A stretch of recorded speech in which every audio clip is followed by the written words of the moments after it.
I took the night shift at Fairmont Psychiatric Hospital because the pay was double and I needed the money.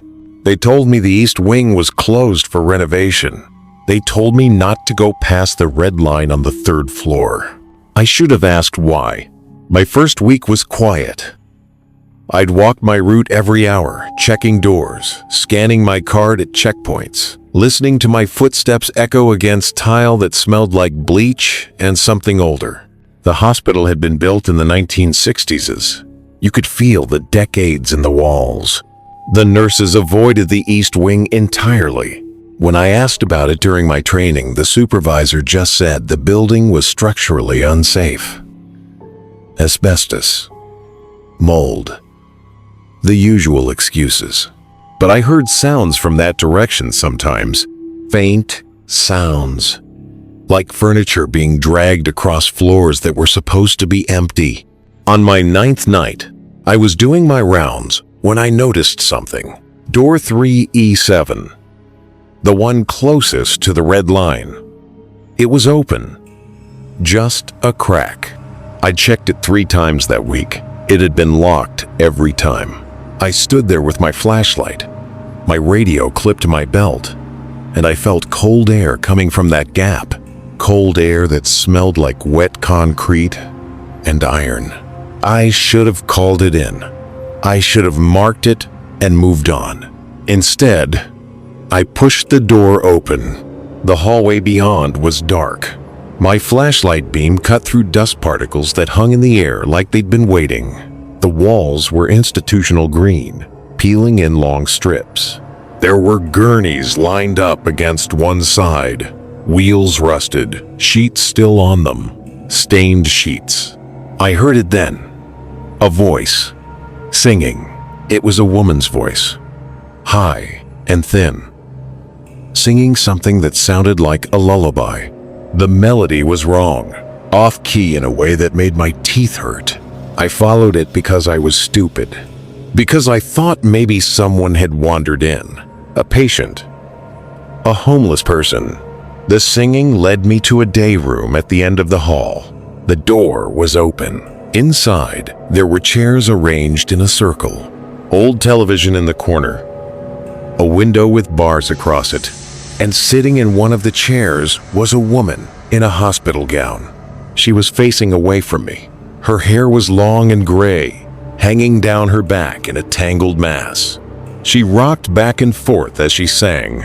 Her hands were folded in her lap. Her feet were bare.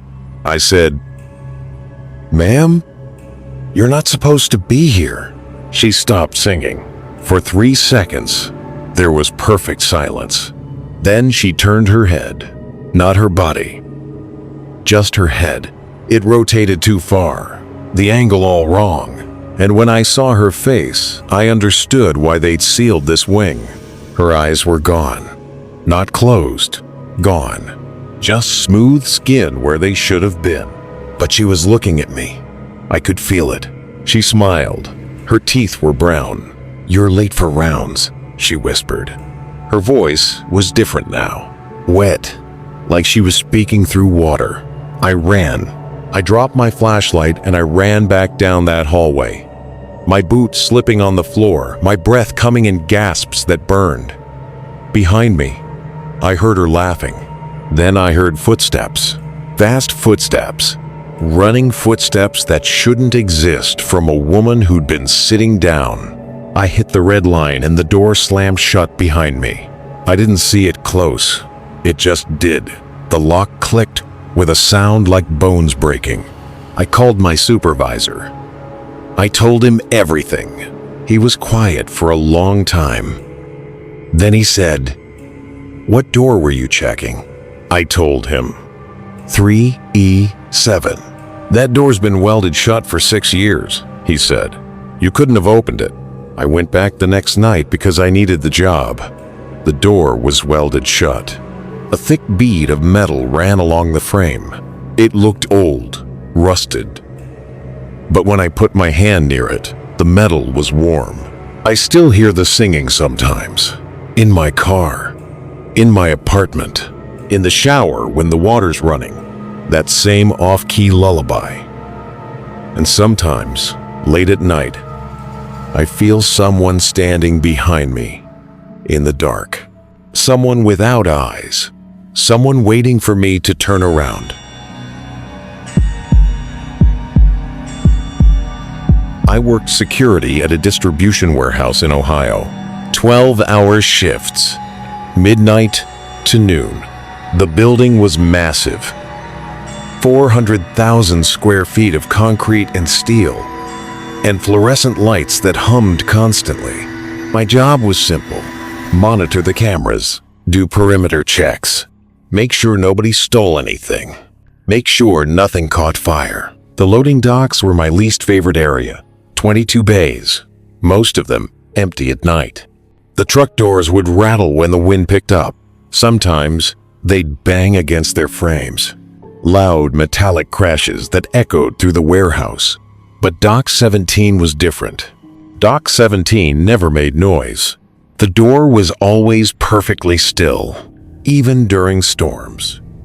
Even when every other door was shaking. The day shift guys said they hated unloading trucks at 17. They said the temperature would drop. They said they'd hear voices coming from inside the trailers, whispers in languages they didn't recognize. Management said it was just superstition. They rotated assignments to make sure nobody refused to work that dock. I didn't believe any of it until March. I was doing my 2 a.m. perimeter check when I saw the light. A red light, glowing from beneath the door of Dock 17, pulsing slowly, like a heartbeat. I checked my camera feeds. Nothing. The dock was empty. The door was closed. No trucks scheduled until 6 a.m. But the light was there. I could see it reflecting off the wet pavement outside. It was raining that night. The kind of rain that sounds like static. I grabbed my flashlight and my radio, and I walked out to the dock. My boots splashed through puddles. The rain soaked through my jacket in seconds. When I got close to the door, I felt it. Heat. The metal door was hot. I could feel it radiating through the rain. I touched it with my fingertips and pulled back. It was like touching a stove. The light pulsed brighter. The door started to rattle. Not from wind, from something pushing against it from inside. Something heavy. Something that wanted out. I called it in. I told my supervisor there was a fire. He said he'd send someone. He sounded annoyed.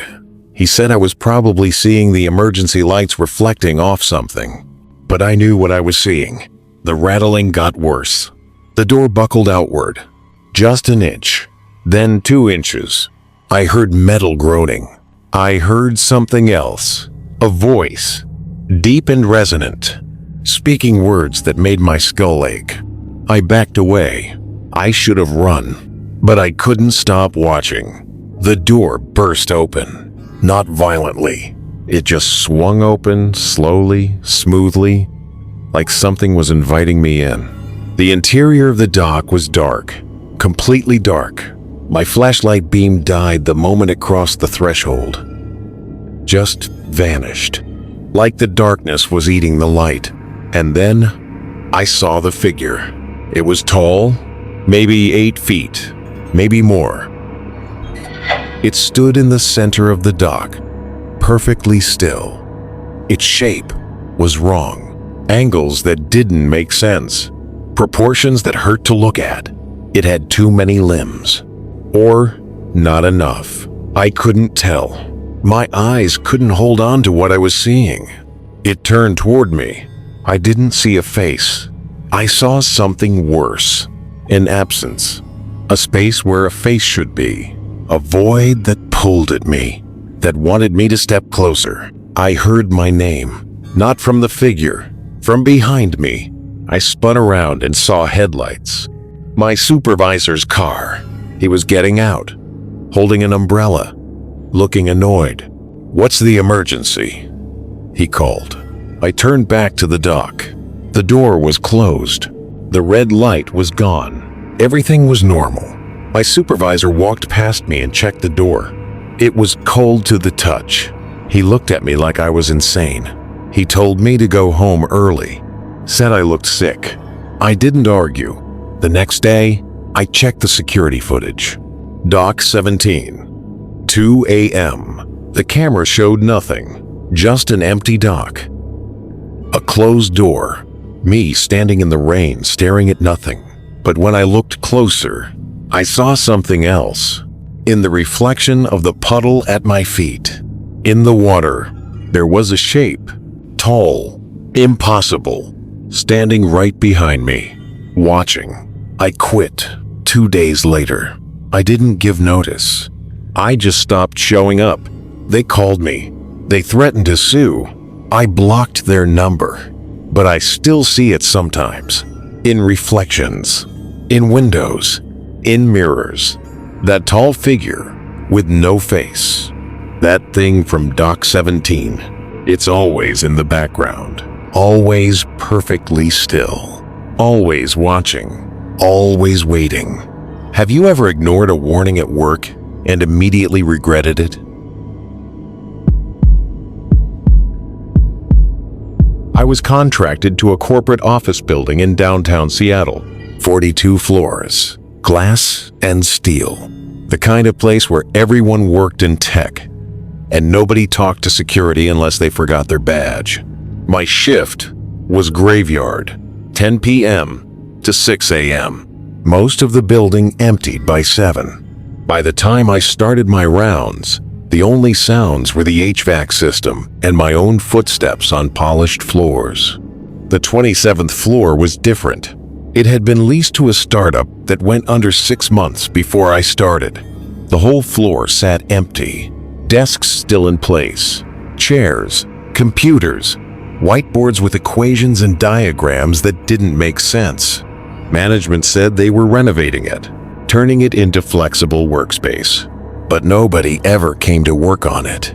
My rounds took me through that floor twice a night. Once at midnight, once at 3 a.m. I'd scan my badge at the stairwell door, walk the perimeter, check the bathrooms and conference rooms, then leave. It should have been simple. On my 43rd shift, I noticed something wrong. The floor was too quiet. Not normal quiet. The kind of silence that presses against your eardrums. The kind that makes you aware of your own heartbeat. I walked past the cubicles, my flashlight beam cutting through darkness. The computers were all off. They were always off. But tonight, I could see the screens reflecting my light. Reflecting it wrong. The angle was off, like the screens were watching me walk past. I checked the first conference room. Empty. The second conference room. Empty. The third conference room had the door closed. It had been opened during my last round. I tried the handle. Locked. I knocked. Nobody answered. I made a note on my log and moved on. But I felt it then. That feeling you get when someone's staring at you. That pressure between your shoulder blades. I turned around fast. Nothing. Just empty cubicles. Just my flashlight beam dancing across abandoned desks. I finished my round and left. But when I scanned out at the stairwell, I heard something. A phone ringing, faint, coming from deep in the office. An old-fashioned ring. The kind of sound you don't hear anymore. I should have ignored it. I was off that floor. It wasn't my problem. But the ringing continued. Steady, insistent, and I knew nobody else would check it. I scanned back in. The ringing was coming from the back corner. A cubicle in the northeast section. I walked toward it slowly. The sound got louder, closer. My flashlight showed me the desk. There was a phone there. An old desk phone. Beige plastic. Cord. Plugged into the wall. It was ringing. I picked it up. I don't know why. I just did. Static. Loud static that made me pull the phone away from my ear. Then, a voice. Male. Distant. Like he was calling from very far away. "You need to leave," he said. "Right now." Don't finish your shift. Don't come back. Just leave. The line went dead. I stood there holding the phone. My hand was shaking. I put the receiver down and it immediately started ringing again. Same sound. Same rhythm. I didn't pick it up. I backed away. I turned to leave. Every phone on the floor started ringing. All of them. Every desk. Every cubicle. Every conference room. A wall of sound that filled the space. Deafening. Endless. I covered my ears and ran. I ran for the stairwell door and scanned my badge. Access denied. I scanned again. Access denied. Again. Denied. The phones kept ringing. I heard footsteps behind me. Multiple footsteps. Fast. Getting closer. I slammed my fist against the door and it opened. Just opened. No scan needed. I burst through and took the stairs down 3 at a time. I didn't stop until I reached the lobby. The security desk was empty.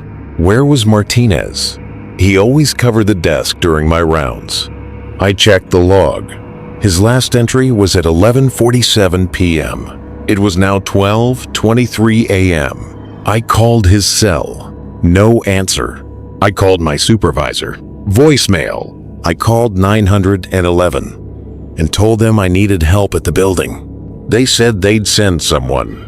Nobody came. I waited in the lobby until Martinez came back. He looked confused. Said he'd just gone to the bathroom. Said he'd only been gone 5 minutes. I checked the cameras. The 27th floor, 12:15 a.m. The footage showed me standing in the stairwell, just standing there, staring at the door for 8 minutes, not moving, not scanning my badge, just standing. But I remembered running. I remembered the phones. I remembered the footsteps. The footage didn't show any of that. It just showed me standing there like I was waiting for something. I went home that morning. I called in sick the next night. I never went back. They sent me my final check with a letter saying I'd abandoned my post, that I'd been found unresponsive in the stairwell during a round, that I'd refused medical attention. I don't remember refusing anything. I don't remember being unresponsive, but I do remember the voice on the phone. You need to leave. And I remember seeing something in the footage that nobody else mentioned. In the reflection of the stairwell door's window, behind me, while I stood there for 8 minutes, there were people in the office, dozens of them, standing in the cubicles, standing in the aisles, all facing the stairwell, all facing me, all perfectly still. And in the front row, closest to the door, there was a man with a phone pressed to his ear. He was mouthing words, the same words, over and over. You need to leave. I don't work security anymore. I can't. Every building feels wrong now. Every empty floor, every locked door. I hear phones ringing in my sleep. I hear footsteps behind me when I walk alone. And sometimes, late at night, when I'm sure I'm alone in my apartment, I hear my own phone ring. I never answer because I know who's calling, and I know what they want to tell me. That it's time to come back, that my shift isn't over, that they're still waiting on the 27th floor. If security footage proved you wrong, would you trust your own memory? This is Dread Dynasty, where nightmares come to life. Don't forget to like, comment, and subscribe, because the next nightmare is closer than you think. Check the channel for more interesting nightmare.